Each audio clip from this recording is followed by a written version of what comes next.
program. The adults actually interacted with the students more often if they were erect versus if they were on their side or laying on a mat. And also that generally the other study talked about their social interaction. So I think one of the challenges for adaptive function is, can the individual be in an upright position so they can view their environment, so they can attend to their environment, and so they can optimize their abilities to communicate.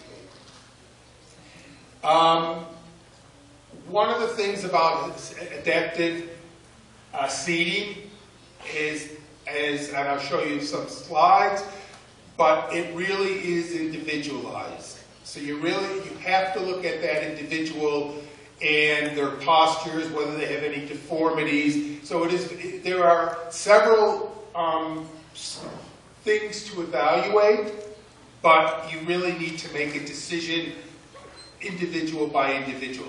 And as I said, although I'm showing you a reclining chair and that, adaptive seating can be done with simple materials as well. But some of the things to consider, of course, are aligning the head, the ability to maximize hand function. Sometimes that's done in collaboration with a tray or a table. Again, the seat to back angle, the lateral supports many of the children would need. And again, that's where we've done things with simple materials. Aligning the pelvis with a strap at not 45 degrees. Again, that doesn't have to be high tech, but it's really important. And then a couple other things, of course, is pressure relief. So and one of the things we'll talk about is to enable these people to move throughout the day so they're not in one position. Another adapted position that enables upright orientation is standing. And again, you're seeing two commercial systems, but we used to hand out, we give just simple instructions, and if anyone in the community or the family had some skills, you could make a stander that would be with straps and that could be used in a child's home. But some of the research would suggest it's important to consider standing even by 12 to 16 months of age, because standing, if weight bearing through your bones or weight bearing through your legs is how your hips develop, and we all know that high risk of hip dislocation and several other metabolic factors. So it is recommended that children with assistive technology, even if stand early, regardless of their ultimate functional abilities. And this is just some suggestions for standing programs. I would use these as a guideline, but in general, shorter periods more often tend to be better. So at least with respect to the potential physiological benefits, standing 30 minutes is often fine, and it's better maybe to have the child stand twice than for one extended period of time.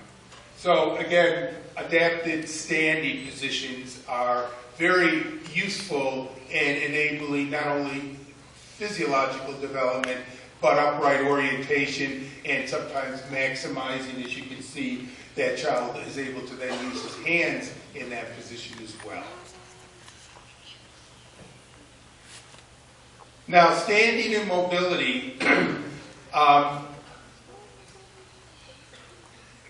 what I'll use the term in this particular study, I wanted to summarize because I think it makes some very good points. And this was using the David Hart walker, which was developed in Australia. So there you see a young person in Australia participating. There are, at least in the United States, there are several different types, but this is a type of a support system that is providing support at the trunk, so that it enables the child to weight bear and some mobility, and not having to have good trunk control or the ability to support their weight with their arms. So in this study, there were about 20 children, and these were children who then were put on a 12-month program of using this. And I think what's interesting is the diversity. So once again, I think children with levels 4 and 5, so much is individualized evaluation and modification based on how they are doing. So here's an example of 20 children.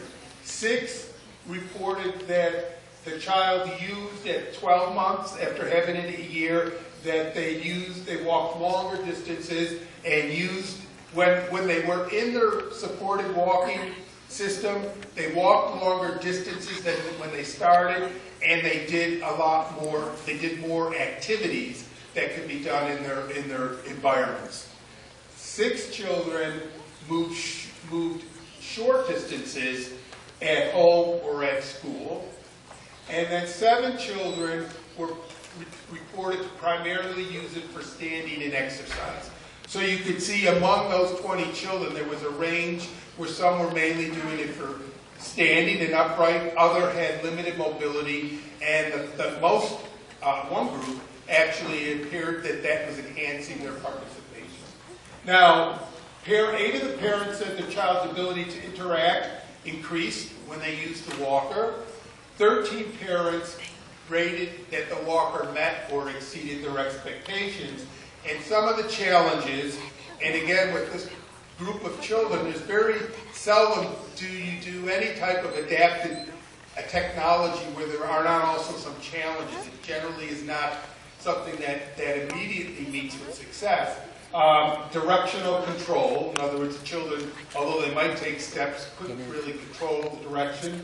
Getting the child in and out of the walker, as you can appreciate, particularly if there's maybe only one adult present, and of course the portability. Could you take it in when you were going to somewhere? So now we'll talk a bit about power mobility. And again, I wanted to share one study. This was done in Italy by Michele Botas a while ago. And he was interested in children, what would be now called levels 4 or 5. And they were all provided some powered mobility. And they were 3 to 8. And then he looked to assess descriptively how the power mobility, who could use it, and how it might have impacted upon their life.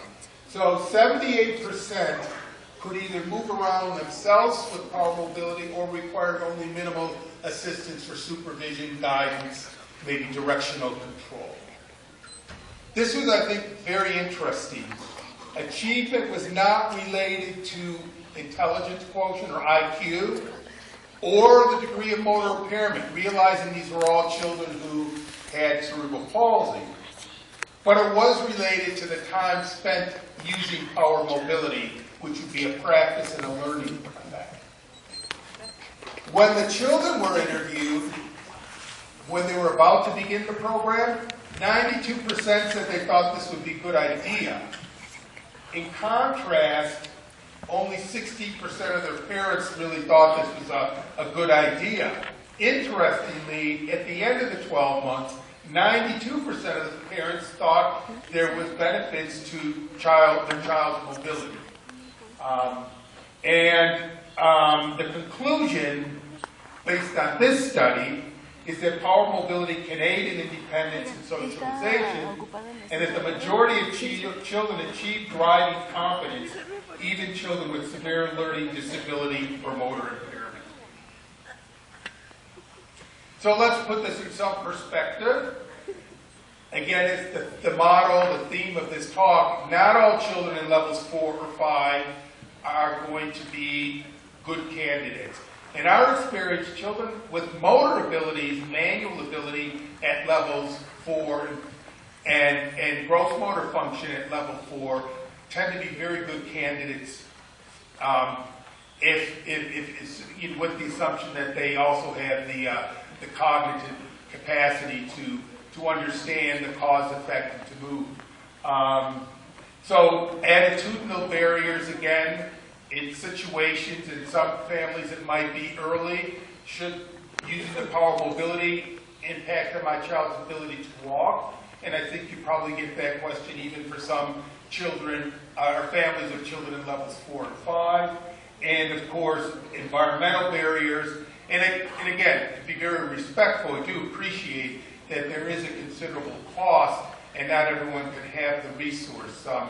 I should have listed this, Peter had brought it up earlier this morning, but Cole Galloway at the University of Delaware has a website, and what he's been doing for young children is taking children's toy, cars, and other things and adapting them with motors. So there is still a resource cost, but say in the United States the cost might be $1,000 versus several $1,000s for a power chair. So again, if there are people in the community who are innovative, perhaps there are ways of enabling some powered mobility in children. But I think the evidence suggests if that is a resource that's available, it can impact. In our own research in Ontario Motor Growth Study, 52% of children in level 4 said they got around by themselves at home at least some of the time or most of the time, and we correlated that with those were children who had access to power mobility.